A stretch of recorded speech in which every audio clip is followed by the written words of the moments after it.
Ko slišimo besedno zvezo vesoljska misija, takoj pomislimo na rakete, astronavte in znanstveno opremo. Ampak ali veš, da so v vesolje poslali tudi druge nenavadne stvari? Te stvari pošiljajo zaradi znanosti, nekatere pa zgolj za šalo, kot poklon ali celo za oglaševanje. Ampak kako so te stvari prišle tja in katere nenavadne stvari so poslali v vesolje? To bomo zdaj izvedeli. Številka 10. Športni avto poslan v globoko vesolje. Ko preizkušajo novo raketo, običajno vanjo ne dajo takoj dragocenega satelita. Zelo verjetno je, da bo pri prvem poletu prišlo do težav. Namesto tega inženirji uporabijo težke, a ne preveč dragocene predmete kot testni tovor. Namen tega je preizkusiti, ali lahko raketa prenese velik tovor. In 6. februarja 2018 je SpaceX izbral nenavaden testni tovor. Namesto bloka betona ali kovine so uporabili pravi športni avto. To je bil rdeč Tesla Roadster, ki je v lasti Elona Muska. Raketni polet je bil Falcon Heavy, velika raketa, sestavljena iz 3 povezanih jeder rakete Falcon 9, ki so združena skupaj. Ima 27 motorjev, ki lahko ustvarijo več kot 5 milijonov funtov potiska med vzletom z Zemlje. V tistem času je bila to najmočnejša operativna raketa na svetu. Kljub temu pa vozila niso pustili praznega. Na voznikov sedež so postavili manekena, ki so ga poimenovali Starman.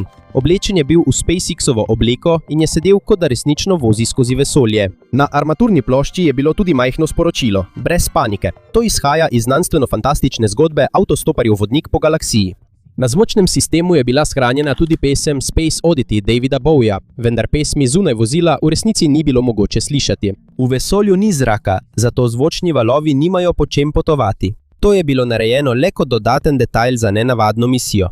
Falcon Heavy je uspešno poletel. 2 stranska pospeševalnika sta pristala hkrati, vendar pa v srednjemu pospeševalniku ni uspelo pravilno pristati. Medtem je Tesla Roadster, ki je bil še vedno pritrjen na drugo stopnjo rakete, nadaljeval svoje potovanje. Kamere so pokazale vozilo, medtem ko je bila Zemlja v ozadju. Videti je bilo kot prizor iz filma. Toda to je bil pravi športni avto, ki je bil zunaj našega planeta. To ni bilo poslano, da pristane na Marsu. Po kroženju okoli Zemlje so raketo ponovno zagnali, da so vozilo postavili v orbito okoli Sonca. To pomeni, da je zdaj kot majhen predmet v Osončju, ki nenehno kroži okoli naše zvezde. Njegova orbita sega od bližine Zemljine orbite pa vse do onkraj Marsove orbite. Prav tako ni načrtov, da bi vozilo pobrali ali vrnili. Še naprej bo potovalo, medtem ko ga bo postopoma uničevalo sevanje, izjemne temperaturne spremembe in majhni delci v vesolju. Navadni avtomobil namreč ni narejen, da bi zdržal v takšnih pogojih. Pravzaprav je veliko ljudi kritiziralo dejanje podjetja SpaceX. Za nekatere je to zgolj draga reklama za Teslo in Elona Muska. Nekateri so celo dejali, da bi lahko na raketo namestili znanstveno opremo. Toda to je bil šele testni polet. Ni bilo še gotovo, ali bo Falcon Heavy deloval pravilno. Zato je bilo veliko tveganje, da bi takoj namestili dragocen in drag satelit. Tesla je služil tudi kot pravi testni tovor. Imel je dovolj teže, da je preizkusil zmogljivost rakete za prenašanje tovora. Toda ni bila uspešna samo raketa. Misija je pritegnila tudi pozornost ogromno ljudi. Rdeči športni avto z lutko na voznikovem sedežu in Zemljo v ozadju je postal ena najbolj prepoznavnih slik sodobnih vesoljskih poletov. To ni prineslo novih znanstvenih odkritij, vendar je pokazalo, da velike vesoljske misije niso več v domeni samo vladnih agencij. Zdaj imajo tudi zasebna podjetja, kot je SpaceX, sposobnost pošiljanja težkih predmetov v vesolje. Zato Tesla Roadster ni zgolj avto, ki je bil izstreljen kot šala. Postal je tudi poseben simbol stopa zasebnih podjetij v novo dobo raziskovanja vesolja. Številka 9. Lego figurice poslane na Jupiter. 5. avgusta 2011 je NASA izstrelila vesoljsko plovilo Juno proti Jupitru. Namen te misije je bil preučiti atmosfero, magnetno polje, gravitacijo in notranjost največjega planeta v Osončju. Poleg znanstvenih instrumentov so na misijo vključili tudi 3 majhne Lego figure. Prva je Jupiter, rimski bog, ki drži strelo. Druga je Juno, ki drži povečevalno steklo kot simbol iskanja resnice. Tretji je Galileo Galilei, ki drži teleskop. On je leta 1610 odkril 4 velike Jupitrove lune. Figure niso narejene iz navadne plastike. Narejene so iz aluminija, da so bolj trpežne, prav tako prenesejo sevanje in pogoje v vesolju. Trdno so pritrjene na telo vesoljskega plovila, da se med potovanjem ne odlepijo. Nimajo znanstvene funkcije. Ne fotografirajo in ničesar ne merijo. Dodali so jih zgolj kot del izobraževalnega projekta NASA in Lego, da bi spodbudili otroke, da se zanimajo za znanost in vesolje. 4. julija 2016 je Juno prispel do Jupitra po skoraj 5 letih potovanja. Še vedno so bili z njim 3 majhni figurici. Medtem ko Juno kroži okoli Jupitra in zbira pomembne podatke, so 3 Lego potniki tiho sedeli na krovu. Čeprav niso prispevali k znanosti, so postali simbol preprostega načina, kako narediti zapleteno vesoljsko misijo zanimivo za otroke. Številka 8. Gorila, ki je pobegnila v vesolju. Predstavljaj si, da delaš na vesoljski postaji, ki je več 100 km nad Zemljo. Tiho lebdiš v enem od modulov, ko se nenadoma odpre velika shranjevalna torba. Nato iz torbe pride gorila in te začne loviti po postaji. Videti je kot prizor iz komedije, vendar se je to res zgodilo na mednarodni vesoljski postaji. Februarja 2016 je bil astronaut NASA Scott Kelly v zadnjem delu skoraj enoletnega bivanja v vesolju. Bil je del pomembne misije, ki je preučevala, kakšen vpliv ima dolgotrajno bivanje v vesolju na človeško telo.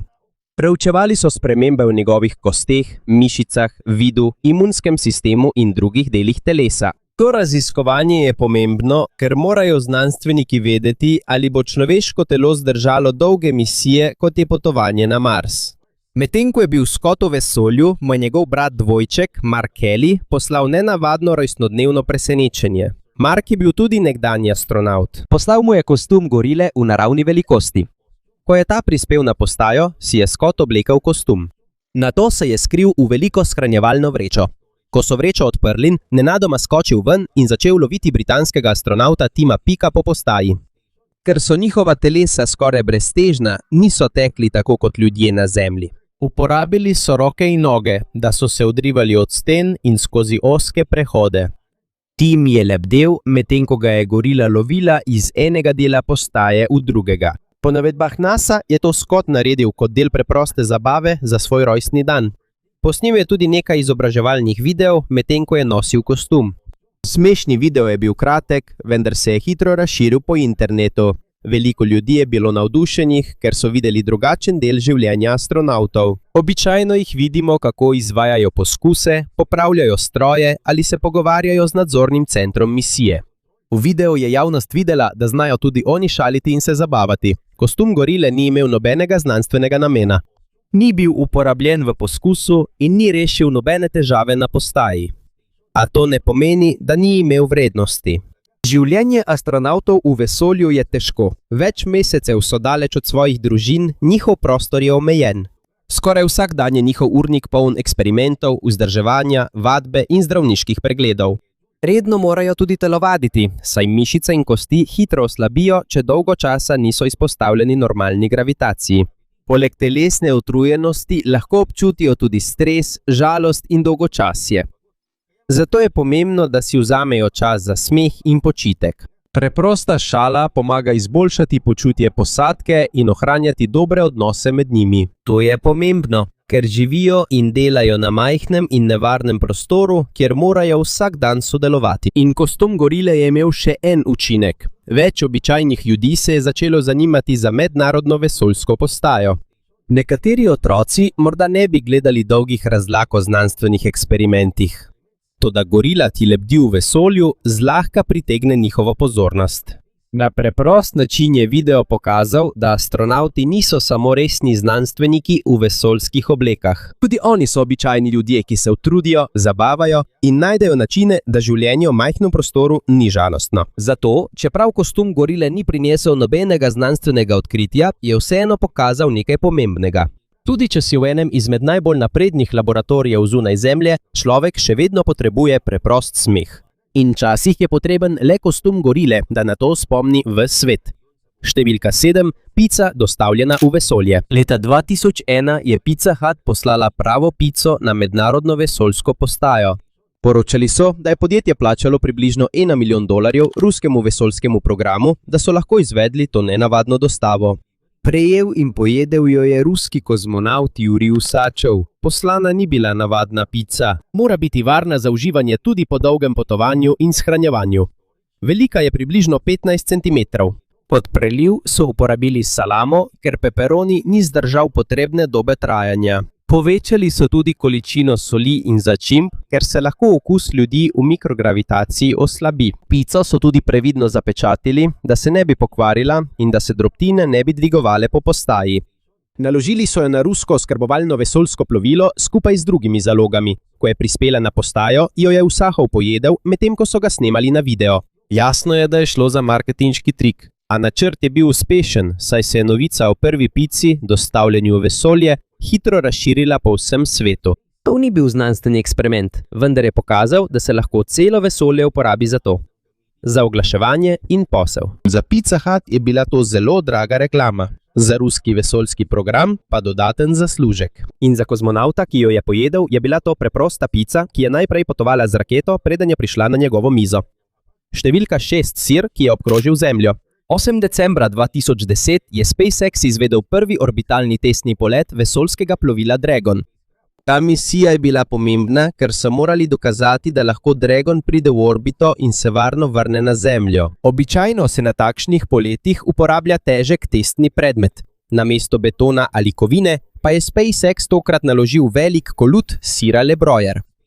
To je bil francoski sir, ki so ga dali v kovinsko posodo in ga začasno skrili pred javnostjo. To je bila referenca na komični skeč Montyja Pythona o trgovini s sirom, ki ni imela nobenega sira za prodajo. Dragon je dvakrat obkrožil Zemljo, preden se je vrnil. Po več kot 3 urah v vesolju je kapsula ponovno vstopila v atmosfero, odprla padala in pristala v Tihem oceanu. Test je bil uspešen. To je bil prvič, da je zasebno razvito vesoljsko plovilo poletelo in se vrnilo iz orbite. Skupaj z njim se je varno vrnila tudi nenavadna tovorna pošiljka s sirom. Sir ni imel znanstvenega namena, vendar je postal vesel simbol prvega velikega uspeha vesoljskega plovila Dragon. Številka 5. Svetlobni meč Luka Skywalkerja gre v vesolje. 23. oktobra 2007 je bil pravi rekvizit svetlobnega meča iz Vojne zvezd naložen na vesoljski raketoplan Discovery. Uporabil ga je Mark Hamill kot Luke Skywalker v filmu Vrnitev Jedija. Pomembno je to popraviti, ker to ni svetlobni meč iz prvega filma Vojna zvezd iz leta 1977. Kot pogosto pravijo na spletu, je bil poslan kot praznovanje 30. obletnice Vojne zvezd. Pred izstrelitvijo ga je podaril Peter Mayhew, igralec, ki je upodobil Chewbacco. Pri nas so ga pripravili na potovanje, rekvizit so naložili na misijo STS-120 skupaj z bolj pomembnim tovorom, modulom Harmony za mednarodno vesoljsko postajo, kjer je svetlobni meč ostal v orbiti skoraj 2 tedna. Na vesoljski postaji so ga fotografirali, preden so ga skupaj z astronavti vrnili na Zemljo. Ni izvedli niso nobenega znanstvenega eksperimenta, vendar je to pomagalo pritegniti zanimanje otrok, ki imajo radi Vojno zvezd in vesolje. V filmu se svetlobni meč uporablja v galaksiji daleč stran. Toda ta rekvizit je dejansko poletel izven Zemlje, preden se je varno vrnil nazaj. Številka 4. Dolga misija Buzza Lightyearja v vesolju. V filmu Svet igrač sanja Buzz Lightyear, da bi poletel v vesolje. 31. maja 2008 se je to res zgodilo z akcijsko figurico Buzza Lightyearja. Igračo so vkrcali na vesoljski raketoplan Discovery in jo poslali na mednarodno vesoljsko postajo. To je bil del izobraževalnega projekta NASA in Disneyja, da bi spodbudili otroke k učenju o znanosti in raziskovanju vesolja. To ni preprosta majhna igrača, visoka je približno 30 cm, skoraj tako velika kot ravnilo. Ko je prispel na vesoljsko postajo, so astronavti pokazali, kako se stvari gibajo v mikrogravitaciji. Ker skoraj ni teže, je Buzz prosto lebdel znotraj postaje. Uporabili so ga tudi v izobraževalnih videih, da bi otrokom razložili življenje in delo astronavtov. Prvotni načrt je bil, da bo tam ostal le nekaj mesecev, vendar se je zaradi spremembe urnika raketoplanov njegovo bivanje v orbiti podaljšal na 468 dni. To je bilo daljše od običajne posamezne misije številnih pravih astronavtov. Septembra 2009 so ga vrnili na Zemljo z vesoljskim raketoplanom Discovery. Več kot 1 leto je ostal v vesolju, preden se je njegova nenavadna misija končala. Buzz ni imel nobenega znanstvenega instrumenta in tudi neposredno ni prispeval k nobenim eksperimentom. Toda je uspel narediti raziskovanje vesolja bolj zabavno in lažje razumljivo za otroke. V filmu pogosto reče, da bo šel v neskončnost in še dlje. Čeprav sam ni prišel do neskončnosti, je njegova akcijska figura dejansko poletela v vesolje in krožila okoli Zemlje več kot 1 leto. Številka 3. Majhna bitja, ki so strmoglavila na Luno. 11. aprila 2019 je izraelska vesoljska ladja Bereshit poskušala pristati na Luni. To bi morala biti prva zasebno financirana vesoljska ladja, ki bi tam uspešno pristala. Prišla je v orbito Lune, vendar je prišlo do težav med spuščanjem. Vesoljska ladja je izgubila nadzor in strmoglavila na Lunino površje. Med stvarmi, ki jih je prinesla s seboj, je bil tudi majhen arhiv, imenovan Lunarna knjižnica. Narejena je iz zelo tankih kovinskih plasti in vsebuje ogromno informacij o zgodovini ter človeškem znanju. Namen tega arhiva je bil služiti kot trdna varnostna kopija informacij z Zemlje. Toda arhiv je vseboval še nekaj, česar večina ljudi ni takoj vedela. Tisoče tardigradov. Tardigradi so izjemno majhne živali, bolj znane kot vodni medvedki. Imajo 8 nog in za jasen pogled nanje potrebujete mikroskop. Znani so potem, da lahko preživijo v pogojih, ki bi bili za večino drugih živali smrtonosni. Ko jim primanjkuje vode ali je okolje neugodno, se njihovo telo izsuši in vstopijo v stanje mirovanja. Skoraj popolnoma ustavijo svoje običajne dejavnosti, medtem ko čakajo, da se pogoji izboljšajo. Takšno je bilo stanje tardigradov, ki so jih vključili v vesoljsko plovilo Bereshit. Posušili so jih in jih skupaj z arhivom postavili v zaščitni material. Ker je vesoljsko plovilo strmoglavilo, ni jasno, ali je arhiv še cel ali so tardigradi preživeli. Ustvarjalec Lunarne knjižnice je povedal, da je možno, da je nekaj od njih preživelo, vendar to ni bilo potrjeno, ker nihče ni ničesar pobral s kraja nesreče ali ga pregledal. Tudi če so še vedno celi, to ne pomeni, da zdaj lezejo po Luni. Tam ni tekoče vode in skoraj ni atmosfere. Če so sploh preživeli, potem najverjetneje ostajajo le suhi in v mirovanju. Tudi razmnoževati se ali normalno živeti ne morejo brez ustrezne vode, hrane in okolja. Dogodek je postal kontroverzen, ker pred izstrelitvijo ni bilo jasno sporočeno, da so v arhivu tudi tardigrade. Zaradi tega so se pojavila vprašanja o odgovornosti vesoljskih misij. Ali bi morali dovoliti prenašanje organizmov z Zemlje na druge svetove? In kaj, če bi po nesreči onesnažili kraj, ki ga znanstveniki šele nameravajo preučiti? Ne vemo, ali so tardigrade še vedno cele na Luni, toda zaradi strmoglavljenja Bereshita je možno, da je na Lunini površini ostalo na tisoče posušenih vodnih medvedkov. Ne kot del uspešnega eksperimenta, ampak zaradi misije, ki ni pristala pravilno. Številka 2. Astronom, ki je končno dosegel Pluton. Leta 1930 je mladi astronom Clyde Tombaugh odkril Pluton. Takrat je imel le 24 let in je delal na Lowellovem observatoriju v Arizoni. Večkrat je primerjal slike neba. Tam je opazil majhno svetlobo, ki se je premikala, medtem ko so zvezde v ozadju ostajale na istem mestu. Ta objekt je bil prepoznan kot Pluton. Takrat so ga šteli za 9. planet Osončja. Toda leta 2006 so njegovo klasifikacijo spremenili in ga poimenovali pritlikavi planet. Clyde Tombaugh je umrl leta 1997. 9 let kasneje je NASA izstrelila vesoljsko plovilo New Horizons za prvo raziskavo Plutona od blizu. V poklon so člani misije dali nekaj pepela Clyda Tombaugha v majhno aluminijasto posodico, ki je bila pritrjena na vesoljsko plovilo. S tem se je strinjala njegova družina. Na posodici je bilo napisano njegovo ime. Ameriški astronom, ki je odkril Pluton. Omenjena je tudi njegova družina ter njegovo življenje kot astronom, učitelj, prijatelj in ljubitelj šal. 14. julija 2015 je New Horizons poletel blizu Plutona. Končno je posnel prve jasne in podrobne slike sveta, ki ga je Tombaugh odkril pred 85 leti. Misija je pokazala, da Pluton ni le preprost zamrznjen kamen. Ima visoke gore iz vodnega ledu, tanko atmosfero in ima veliko planjavo, polno zamrznjenega dušika. Tu lahko vidimo tudi znameniti srčasti del, imenovan Tombaugh Regio, v njegovo čast. New Horizons se ni ustavil pri Plutonu. Nadaljeval je v bolj oddaljene dele Kuiperjevega pasu, še vedno seboj nosi pepel Tombaugha. Moški, ki je odkril Pluton samo s pomočjo slik neba, je prav tako prispel tja. Ne kot astronaut, ampak kot majhen del vesoljske sonde, ki nam je prva pokazala pravi videz tega sveta, ki ga je odkril. Številka 1. Zlato sporočilo Zemlje vesolju. Leta 1977 je NASA izstrelila Voyager 1 in Voyager 2. Obe vesoljski sondi sta bili narejeni za raziskovanje oddaljenih planetov Osončja. Voyager 1 je prispel do Jupitra in Saturna, medtem je Voyager 2 obiskal tudi Uran in Neptun. Toda poleg znanstvenih instrumentov je na vsaki vesoljski sondi pritrjena še nekaj posebnega – zlata plošča. To je 12-palčna bakrena plošča prevlečena z zlatom.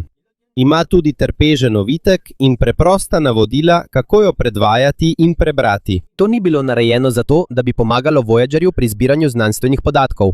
To je sporočilo Zemlje za kogarkoli, ki bi ga morda našel v zelo daljni prihodnosti. Ekipa, ki jo je vodil astronom Carl Sagan, je izbrala stvari, ki jih bodo dali nanjo.